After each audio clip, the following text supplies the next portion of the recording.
Hello students, welcome to accounts class. आज हम लोग नेक्स्ट चैप्टर स्टार्ट करने जा रहे हैं जिसका नाम है ट्रायल बैलेंस। सबसे पहले हम लोग इसके रूल्स समझ लेते हैं कि ट्रायल बैलेंस बनाने के नियम क्या हैं। तो सबसे पहला रूल जो है वो है all assets are debit, all liabilities are credit. Second है all expenses and losses are debit, all income और प्रॉफिट्स आर क्रेडिट।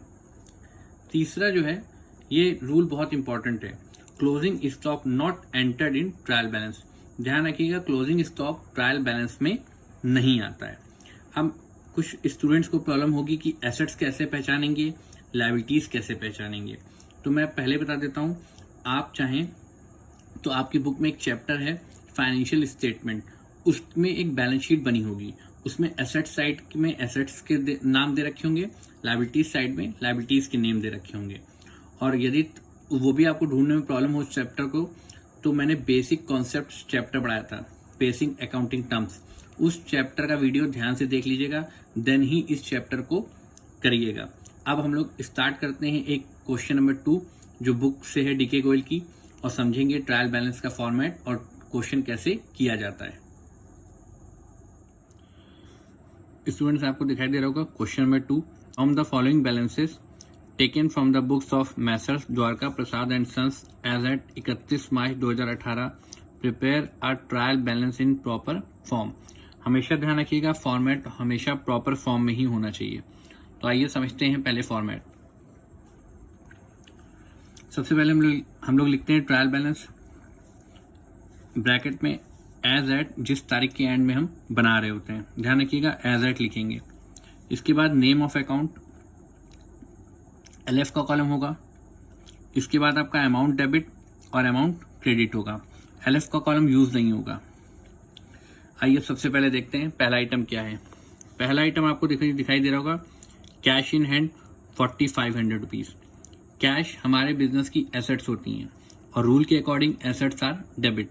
तो हम लोग क्या करेंगे, कैश इन हैंड लिखेंगे और लिख देंगे अमाउंट डेबिट में। नेक्स्ट है आपका बैंक ओवरड्राफ्ट। बैंक ओवरड्राफ्ट आपकी लायबिलिटी होती है और लायबिलिटी किस साइड आती है, क्रेडिट साइड आती है। तो देखिए हमने क्या किया, bank overdraft liability side 8000 rupees. Next है ओपनिंग स्टॉक। ओपनिंग स्टॉक भी आपकी एसेट्स होती हैं। स्टॉक ध्यान रखिएगा हमेशा एसेट्स होती हैं, और ये ओपनिंग स्टॉक है, इसलिए आपका ट्रायल बैलेंस में आएगा आइटम। 20,000 रुपए है आपका ओपनिंग स्टॉक, 20,000 डेबिट अमाउंट में लिख दिया। नेक्स्ट है आपका परचेजेस, और आपको पता ही है जनरल के रूल के अकॉर्डिंग भी परचेजेस ऑलवेज डेबिट होते हैं। तो परचेजेस 80,000 रुपए के हम क्या करेंगे, डेबिट अमाउंट में लिख देंगे। नेक्स्ट है purchase return. Purchase return credit होता है ऑलवेज, तो हम लोग किस साइड लिखेंगे, परचेज रिटर्न को ट्रायल बैलेंस में क्रेडिट साइड लिख देंगे 2000 रुपए। नेक्स्ट आइटम है सेल्स। सेल्स है 1,30,000 रुपए, और सेल्स ऑलवेज क्रेडिट होती है, तो आप लोग किस साइड लिख देंगे, सेल्स को क्रेडिट साइड लिख देंगे। और डैश जरूर लगा दीजिएगा क्योंकि डेबिट में कोई भी अमाउंट नहीं आ रहा है।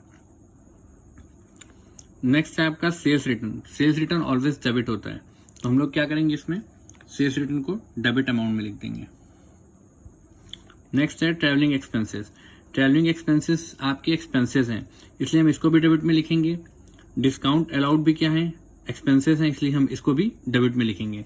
तो आइए देखिए, ट्रैवलिंग एक्सपेंसेस को भी डेबिट अमाउंट में लिखा गया है और डिस्काउंट अलाउड को भी डेबिट अमाउंट में लिखा गया है। अब नेक्स्ट है आपका डिस्काउंट रिसीव्ड। ये आपकी इनकम है या प्रॉफिट्स कह सकते हैं। तो प्रॉफिट है तो क्रेडिट होते हैं प्रॉफिट्स, तो हम क्या लिखेंगे, डिस्काउंट रिसीव क्रेडिट अमाउंट में। नेक्स्ट है आपका मशीनरी। मशीनरी आपके एसेट्स होती है, लैंड एंड बिल्डिंग आपकी एसेट्स होती है, डेटर्स आपकी एसेट्स होते हैं।